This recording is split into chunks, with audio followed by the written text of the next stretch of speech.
AR career point के YouTube channel पे आप सभी का स्वागत है।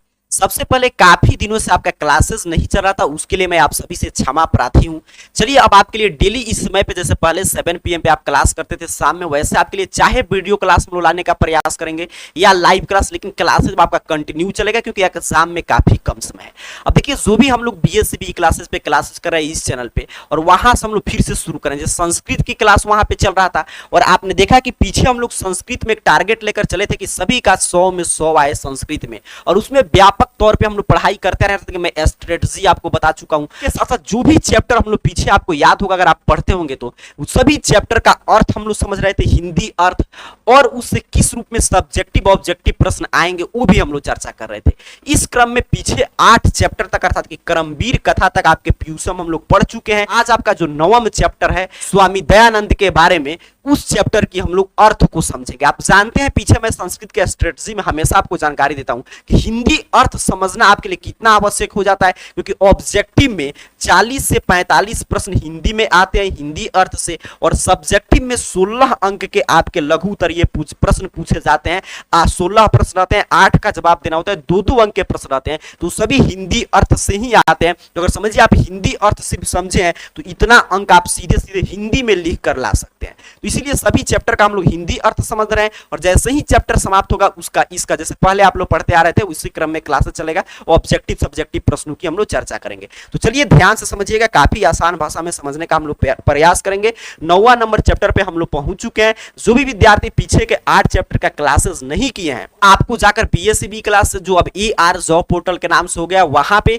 या इसी चैनल पे चले जाइएगा, और प्लेलिस्ट सेक्शन में बिहार बोर्ड क्लास 10 संस्कृत के नाम से प्लेलिस्ट मिल जाएगा, या लिंक मैं डिस्क्रिप्शन में देने का प्रयास करूंगा, वहां से जाकर आप देख सकते हैं। ठीक है, अब फिलहाल यहां पे ध्यान से समझने का प्रयास करेंगे। काफी ज्यादा प्रश्न इस चैप्टर से हर साल पूछा जाता रहा है, और जो चैप्टर है ये स्वामी दयानंद के बारे में है। स्वामी दयानंद को आप जानते हैं हम लोग आर्य समाज के संस्थापक के रूप में जानते हैं, और भी इन्होंने हमारे समाज सुधार में कौन कौन से योगदान इन्होंने निभाया उसके बारे में पूरा विस्तार से इनकी जीवनी और इन्होंने जो भी योगदान दिया हमारे समाज, एक समाज सुधारक के रूप में हमारे समाज को, भारतीय समाज को, उसके बारे में पूरा ये चैप्टर है। तो आइए समझते हैं यहाँ पे ध्यान से। स्वामी दयानंद के बारे में ये चैप्टर है।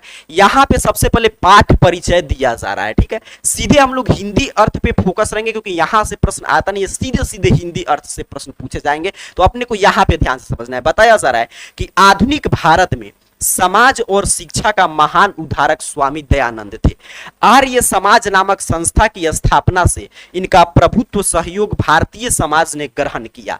अब देखिए यहां से पूछा जाए आपसे कि स्वामी दयानंद कौन थे। आधुनिक भारतीय समाज में एक महान समाज सुधारक, शिक्षा के क्षेत्र में सुधार इन्होंने काफी किया, इस रूप में इनका परिचय आप दे सकते हैं। और आर्य समाज का स्थापना मैं शुरू में बता दिया किसने किया था, तो स्वामी दयानंद ने किया था। फिर आगे बताया जा रहा है कि भारतवर्ष में राष्ट्रीयता का बोध कराना भी इनका विशेष कार्य था। अर्थात कि भारतीयों की हम भारतीय हैं, ये जो आप राष्ट्रीयता आप समझ रहे हैं, राष्ट्रवाद का जो भावना होता है कि ताकि हम लोग को एकजुट कर सके, तो भारत के सभी लोग भारतीय हैं, और अर्थात कि हिंदू मुस्लिम सिख ईसाई इससे ऊपर हम भारतीय हैं, इसका भी बोध कराना इनका विशेष कार्य रहा है।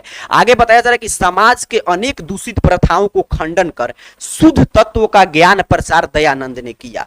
यह पाठ स्वामी दयानंद का परिचय और समाज सुधार में उनके योगदान का निरूपण करता है। अर्थात कि स्वामी दयानंद जो थे उस समाज में जो भी दूषित प्रथा चला आ रहा था, आगे हम लोग चर्चा करेंगे, जैसे जातिवाद, पूजा पाठ में बाह्य आडंबर, सभी पर इन्होंने काफी कार्य किया, और उसके साथ साथ जो मूल ज्ञान है उसका उन्होंने प्रचार प्रसार किया कि जो शुद्ध तत्वों का ज्ञान है जो वेदों में दिया गया है उसके बारे में इन्होंने भारतीय समाज को समझाने का प्रयास किया। और आगे बताया जा रहा है कि इनका पूरा जीवन परिचय और इन्होंने जो जो योगदान दिया हमारे भारतीय समाज में उसकी हम लोग चर्चा करेंगे पूरे चैप्टर में। तो ये तो पाठ का परिचय था। अब चलिए अगर आपके पास संस्कृत का किताब होगा तो यहाँ से मध्यकाले से पूरा चैप्टर शुरू हो रहा है, यहाँ तक कि हिंदी अर्थ को हम लोग सीधे समझ लेते हैं क्योंकि हिंदी में ही प्रश्न आएगा। बताया जा रहा है कि मध्यकाल में अनेक कुरीतियां भारतीय समाज को दूषित की। कुरीतियां का मतलब क्या होता है कि वैसे देखिए, एक होता है रीति, नियम, वैसे मतलब कि नियम हमारे समाज में बनाया गया है जो कि जिससे कि सब कोई लाभान्वित हो रहा है, और वही नियम जब आप किसी को परेशान करने लगे, उससे आपको नुकसान हो, तो उसे हम लोग बोलते हैं कुरीति। तो मध्यकाल का समय चल रहा था, आधुनिक काल से पहले आप जानते हैं, पहले प्राचीन काल जैसे इतिहास में हम लोग पढ़ते हैं, फिर मध्यकाल, फिर आधुनिक काल। तो मध्यकाल में भारतीय समाज जो था वो अनेक प्रकार के कुरीतियों से दूषित हो रहा था। उसमें से कौन कौन सी कुरीतियां थी, तो आगे बताया जा रहा है कि जातिवाद से उत्पन्न विषमता, छुआछूत, धर्म कार्य में आडंबर, स्त्रियों की अशिक्षा, विधवाओं की गर्हित स्थिति, शिक्षा की अव्यापकता इत्यादि दोष प्राचीन समाज में थे। इसीलिए हिंदू समाज के अनेक दलित विस्तृत होकर धर्मांतरण अर्थात दूसरे धर्म को स्वीकार कर लिए थे।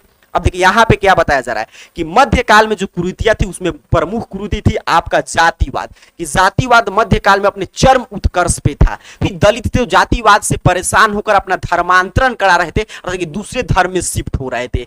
और उसके साथ साथ यहाँ पे बताया जा रहा है कि छुआछूत, छुआछूत आप समझ रहे हैं, जातिवाद का एक भावना है जिसमें पहले माना जाता था कि कोई भी अगर मान लीजिए जो नीच जात का है वो उच्च जात के लोगों को नहीं छू सकता है, वो छुआछूत की भावना वही है। धर्म कार्य में आडंबर, कि पूजा पाठ आप जानते हैं मध्यकाल में काफी महंगा हो चुका था, कि सिर्फ दिखावा रह गया था। मूल ज्ञान क्या है कि ईश्वर से हमको कैसे कांटेक्ट हो सकते हैं, जो हम लोग आपके प्रथम चैप्टर मंगलम में पढ़े थे कि सत्य क्या है, कैसे सत्य से ईश्वर तक पहुंच सकते हैं, वो सत्य लुप्त सा हो गया था मध्यकाल में। सिर्फ दिखावा और पूजा पाठ के नाम पर बस ठगने का कार्य हो रहा था। धर्म कार्य का उद्देश्य क्या होता है कि हमारे अंदर अच्छे संस्कारों का निरूपण करना और उसके साथ साथ ईश्वर की प्राप्ति तक का मार्ग ढूंढना। तो ये दोनों चीज विलुप्त हो चुका था। तो इससे भी परेशान होकर काफी लोग हिंदू धर्म से दूसरे धर्म में जा रहे थे।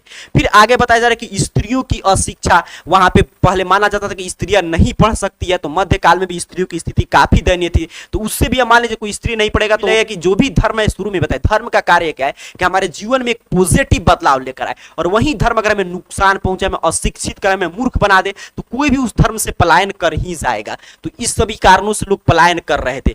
विधवाओं की गृहित स्थिति थी, आप जानते हैं विधवा पुनर्विवाह पहले नहीं होता था, कि सती प्रथा चल रहा था कि जो भी जिसका भी पति मर गया उसको उसके साथ ही मरना पड़ता था। तो इससे भी विधवाओं की भी स्थिति काफी खराब थी। शिक्षा का बिल्कुल स्तर नीचे गिरता जा रहा था, जिसके चलते काफी हिंदू धर्म से काफी दलित वर्ग के लोग जो थे वो पलायन कर रहे थे। धर्मांतरण का मतलब होता है कि जैसे मान लीजिए मैं वर्तमान में हिंदू धर्म को अपना रहा हूं, तो मैं इससे तंग आकर या मेरी इच्छा से भी मैं दूसरे धर्म में जा रहा हूं, तो मैं धर्मांतरण करके अपने धर्म में बदलाव कर रहा हूं, तो वही होता है धर्मांतरण। ठीक है, कोई भी अपने धर्म को बदल रहा है।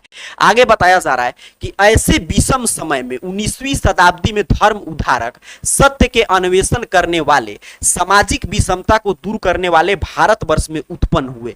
उनमें स्वामी दयानंद व्यापक विचार रखने वालों में और समाज सुधार के संकल्प लेने वालों में निश्चित रूप से सर्वोच्च थे। उस समय काफी लोगों ने, राजा राम मोहन राय ने था, उस समय लॉर्ड विलियम बेंटिक जिसने आपके धारा 21 के तरह सती प्रथा को बैन कर दिया था। तो काफी लोग थे जो समाज सुधार का कार्य में लगे हुए थे। लेकिन 19वीं शताब्दी में सबसे महत्वपूर्ण जो समाज सुधारक हुए वो हुए स्वामी दयानंद। ठीक है, आगे बढ़ते, उम्मीद कर रहा हूं पूरे विस्तार से मैं समझाने का आपको प्रयास कर रहा हूं।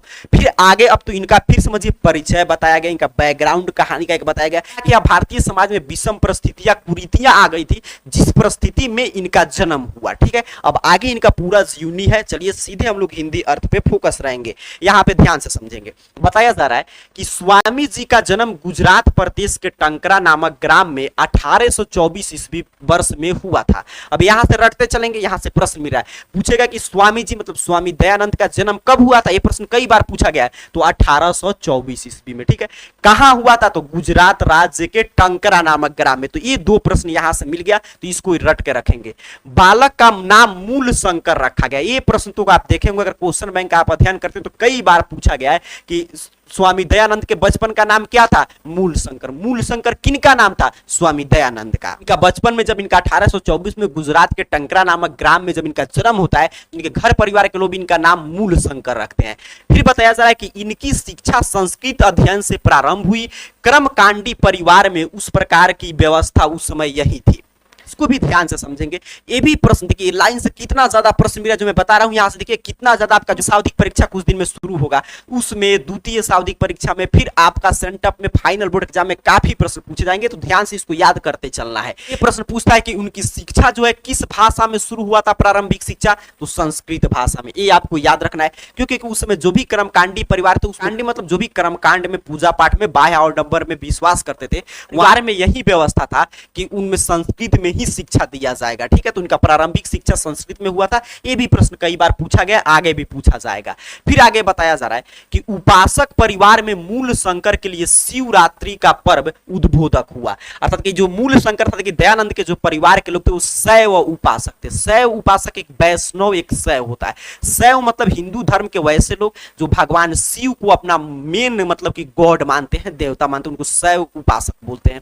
और वैसे लोग जो विष्णु को सबसे सर्वश्रेष्ठ मानते हैं, विष्णु भगवान को, उनको वैष्णव बोलते थे। तो इनका परिवार पूछेगा किसकी उपासना करता था, तो शैव उपासक करता था कि शिव भगवान की उपासना करता था। तो शिव उपासक परिवार में मूल शंकर के लिए शिवरात्रि का पर्व उद्बोधक, अर्थात कि कोई आपके जीवन में ऐसा घटना घटे जिससे आपके जीवन में कुछ प्रेरणा लेकर आप एक नए मोड़ पर आपको कुछ सोचने पे मजबूर कर दे, एक नया कदम आपको उठाने पे मजबूर कर दे, तो बोलेंगे वो घटना आपके लिए उद्बोधक सिद्ध हुआ। तो स्वामी दयानंद के लिए यह प्रश्न भी कई बार पूछा गया है कि कौन सा पर्व उद्बोधक सिद्ध हुआ, तो आपका जवाब क्या होगा, महाशिवरात्रि का पर्व। बिल्कुल आसान भाषा में क्लास में ही याद करने का प्रयास करेंगे। फिर आगे बताया जा रहा है कि रात्रि जागरण के समय मूल शंकर ने देखा कि चूहे शंकर की प्रतिमा पर चढ़कर प्रतिमा पर अर्पित द्रव्यों को खाते हैं। मूल शंकर ने सोचा कि यह मूर्ति कुछ नहीं करने वाला है, सचमुच देवता प्रतिमा में नहीं है, और वह रात्रि जागरण छोड़कर घर चला गया। तब से ही मूल शंकर की मूर्ति पूजा के प्रति अनास्था, यहां पे क्या है, आस्था, लेकिन आपको समझना है अनास्था, मतलब कि आस्था खत्म हो गया, अनास्था उत्पन्न हो गई। अब यहां पे ध्यान से समझेंगे। बताया जा रहा है कि जब रात्रि जागरण हुआ था, कि जैसे ही आप जानते हैं शिवरात्रि का जो पर्व होता है, तो उसमें सभी लोग जो भी लोग मतलब कि व्रत वगैरह उसका रखते हैं शिवरात्रि का, महाशिवरात्रि का, वो लोग रात भर जागरण करते हैं, कि रात भर जगते हैं। तो इसी तरह इनका चूंकि दयानंद का परिवार, मूल शंकर का परिवार चूंकि शैव उपासक था, तो उनके भी परिवार में शिवरात्रि के रात्र में रात्रि जागरण का आयोजन हुआ था। सभी लोग जगे हुए थे, मूल शंकर भी एक बच्चा थे, वो भी जगे हुए थे। उन्होंने वहां पे ध्यान दिया कि जो भी प्रतिमा पर जो भी लोग प्रसाद वगैरह चढ़ा रहे हैं, देख रहे हैं कि खुद प्रतिमा पर चूहा वगैरह चढ़कर सारा प्रसाद वगैरह खा जा रहा है। ईश्वर वो देख रहे थे कि कोई भी देखे, जब बालक होता है तो उसके मन में तमाम तरह के प्रश्न आते हैं, उत्पन्न होते हैं कि प्रसाद क्यों चढ़ाया जा रहा है। तो लोग पूछते हैं गॉड खाएंगे, पहले गॉड खा लेंगे उसके बाद हम लोगों को खाना है। के मन में प्रश्न था, अगर वो जिज्ञासु है तो कि बैठकर देखेगा, सब लोग अपने काम में, लेकिन वो बैठकर देखेगा कभी तो गॉड निकलेंगे इसको खाने के लिए। ऐसे ही मूल शंकर देख रहे थे, लेकिन देखे कि तो पूरा चूहा वगैरह खा गया, कभी गॉड निकले तो इनको विश्वास हो गया कि इसमें कोई भगवान वगैरह प्रतिमा में नहीं है, और वहीं से इनको मूर्ति पूजा के प्रति अनास्था था कि मूर्ति पूजा वगैरह सिर्फ दिखावा, इसमें गॉड नहीं है। इनके मन में ये भावना वहीं से उत्पन्न हुआ। तो दो तीन प्रश्न यहां से मिल गया कि मूल शंकर किनके बचपन का नाम था, तो स्वामी दयानंद का। कब जन्म हुआ था, 1824 में गुजरात के टंकरा नामक ग्राम में। सा पर्व इनके लिए उद्बोधक सिद्ध हुआ, तो महाशिवरात्रि का पर्व। किस पर्व के बाद इनको मूर्ति पूजा के, किस घटना के बाद इनको मूर्ति पूजा के प्रति अनास्था उत्पन्न हो गया, तो जब इन्होंने शिवरात्रि के रात में देखा कि जो भी प्रतिमा पर चढ़ाए हुए द्रव्य अर्थात कि प्रसाद को चूहा वगैरह खा रहा है, तो इस घटना के बाद इनको पूजा के प्रति अनास्था उत्पन्न हो गया। तो ये तमाम प्रश्न आपको ध्यान रखना है। और उसके बाद देखिए आगे यहाँ पे एक चीज और मैं यहाँ पे आपको ध्यान दिलाना चाहूंगा कि देखिए करे कि वह रात्रि जागरण को छोड़कर घर चले गए। कहां चले गए, घर चले गए। अब ये प्रश्न भी कई बार पूछा गया कि मूल शंकर रात्रि जागरण को छोड़कर कहां चले गए, तो काफी विद्यार्थी को लगता है कि वो तो अच्छा वहां पे तुमका नास्ता उत्पन्न हो गया तो घर से भाग गए, लेकिन नहीं, वो अपने घर चले गए, जहां पे भी पूजा रखा गया था वहां से अपने घर पे चले गए। तो ये प्रश्न कई बार पूछा गया, ठीक है, तो ये आप याद रखें। अभी वो घर छोड़कर नहीं गए, अपने घर गए, तो वहां पे ऑप्शन रहता है घर चले गए, घर छोड़कर चले गए, तो तुरंत विद्यार्थी को लगता है कि अच्छा उनके मूर्ति पूजा के प्रति आस्था उत्पन्न हो गया, तो ज्ञान के प्राप्ति में बाहर चले गए होंगे, तो टिक कर देते हैं घर छोड़कर चले गए। ये गलती आपको नहीं करना है, आपको टिक करना है घर चले गए। अब देखिए आगे बताया जा रहा है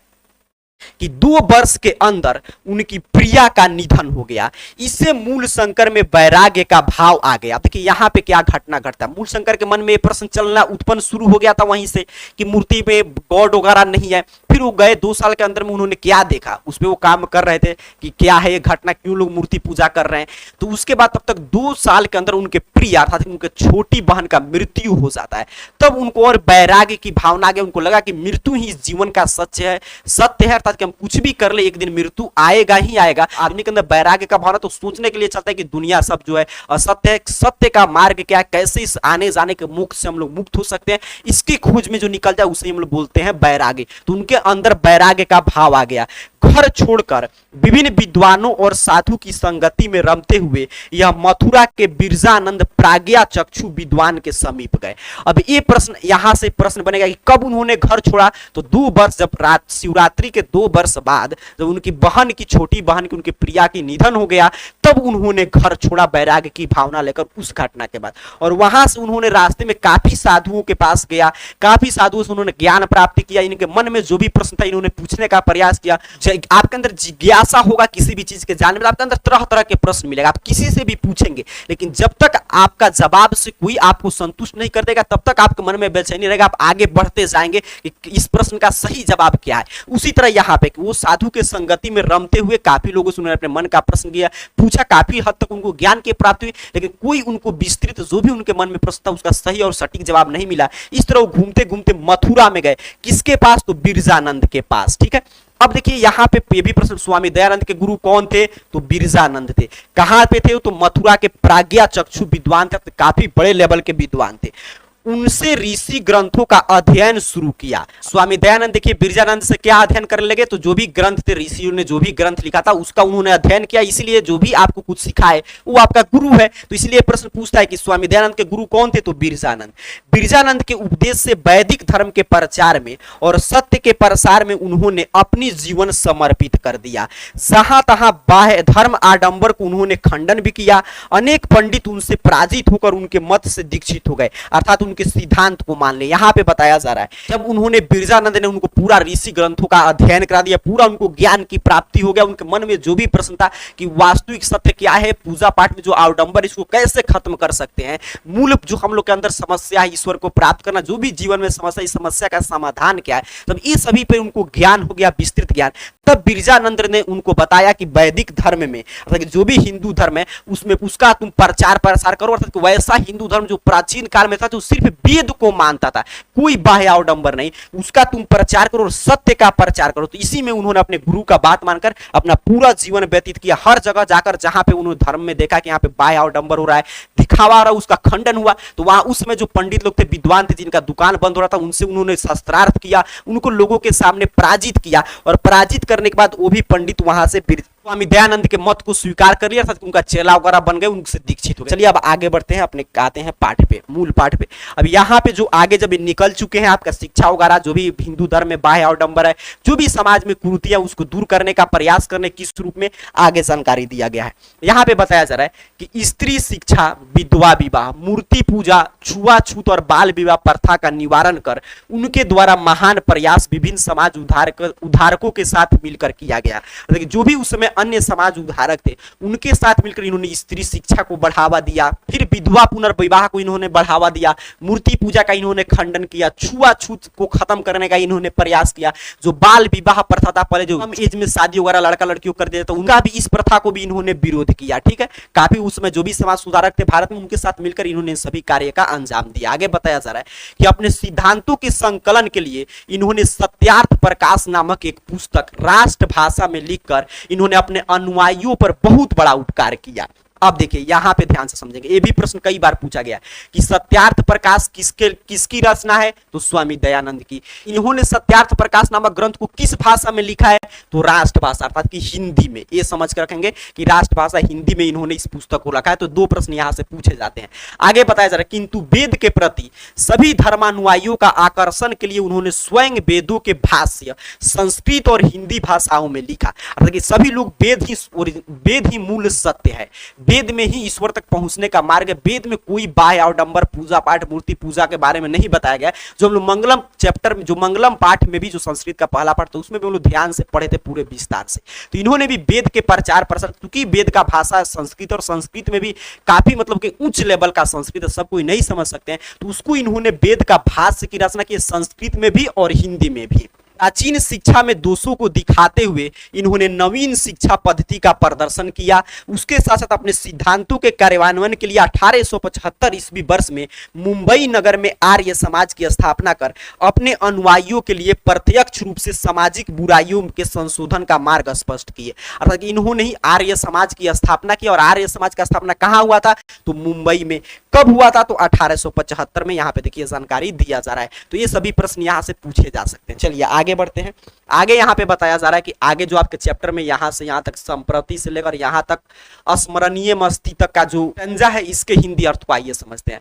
बताया जा रहा है कि इस समय आर्य समाज की शाखा प्रतिशाखाएं देश विदेश में प्रायः सभी नगरों में, अर्थात जो आर्य समाज की इन्होंने स्थापना 1875 में मुंबई में किया था, आज आर्य समाज काफी तरक्की कर चुका है। इसकी शाखा और प्रतिशाखा लगभग हर एक नगर में, देश विदेश के हर एक शहर में आपको देखने को मिल जाएगा। आगे बताया गया कि सभी सामाजिक बुराइयों और शिक्षा में आए भ्रांत विचारों के संशोधन करते हैं। आर्य समाज का क्या कार्य है कि जो भी सामाजिक बुराई आएगा उसको दूर करने का प्रयास करना, जो भी शिक्षा में भ्रांत विचार आ जाएंगे उसको दूर करना।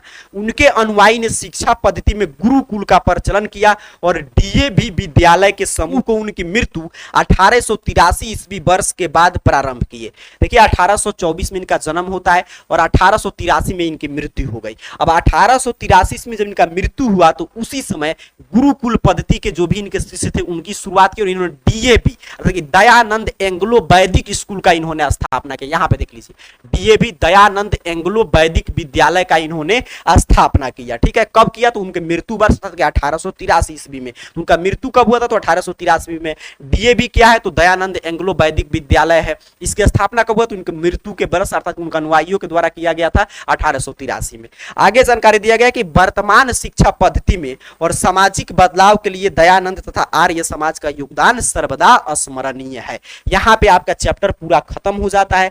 आगे की तरफ यहां पे आप अगर बुक रखे होंगे तो ध्यान से सभी हिंदी अर्थ है, जैसे कि जो भी शब्द है उसका सामान्य अर्थ और उसका हिंदी अर्थ क्या होता है, तो ये भी कभी कभी ऑब्जेक्टिव प्रश्न में पूछा जाता है। तो इस पे थोड़ा सा एक बार एक नजर डाल लीजिएगा अपने बुक से। ठीक है, आगे की तरफ बढ़ते हैं। तो आगे यहाँ पे बताया जा रहा है कि अब डेली क्लास से चलेगा, चाहे वीडियो क्लास मिले या लाइव क्लास मिले, डेली 7 PM पे आप क्लास ज्वाइन कर सकते हैं। और अधिक जानकारी के लिए सभी आपको बिहार बोर्ड का न्यूज वगैरह चाहिए तो टेलीग्राम पे AR कैरियर पॉइंट टेलीग्राम इस तरह पे आता है, सर्च करके आप ज्वाइन हो सकते हैं। नीचे डिस्क्रिप्शन में देख लीजिएगा, व्हाट्सएप ग्रुप, टेलीग्राम ग्रुप दोनों का लिंक होगा। आप जो भी यूज करते होंगे उसमें आपको ज्वाइन हो जाना है। आगे मिलेंगे तो इस चैप्टर के सब्जेक्टिव और उसके साथ साथ ऑब्जेक्टिव प्रश्नों की चर्चा कर लेंगे।